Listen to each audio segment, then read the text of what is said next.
बाजार का हाल आपको बताएं। मंगलवार को बाजार में भारी बिकवाली का ट्रेंड दिखा। सेंसेक्स करीब 700 अंक गिरकर 78,950 के स्तर पर बंद हुआ। निफ्टी 200 से ज्यादा अंक टूटकर 24,140 के स्तर पर बंद हुआ। तो निफ्टी बैंक 750 अंक गिरकर 49,830 के स्तर पर बंद हुआ। बाजार में कहां पर सबसे ज्यादा मुनाफा वसूली रही है, बता रहे हैं हमारे सहयोगी कुशल गुप्ता।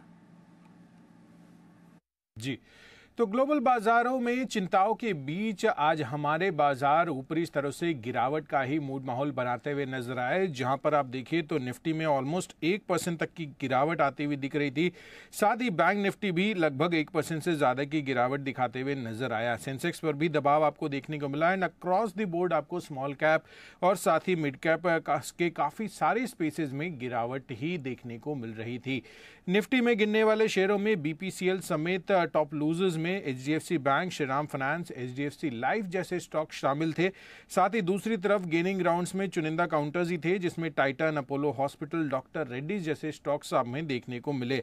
स्टॉक्स इन फोकस के लिहाज से ऑफकोर्स एथेनॉल को लेकर जो सरकार की तरफ से लगातार प्रतिक्रियाएं आती हुई दिख रही हैं, उस वजह से बलरामपुर चीनी समेत तमाम शुगर स्पेस की कंपनियों में आज अच्छा खासा एक्शन देखने को मिला। साथ ही सेंको गोल्ड नतीजों के बाद एक्शन में था। तिलक नगर इंडस्ट्रीज का भी सिमिलर सा रुझान था इनके नंबर्स के बाद, और आरती इंडस्ट्रीज आज डीप कट आता हुआ दिखा करीबन 15% का।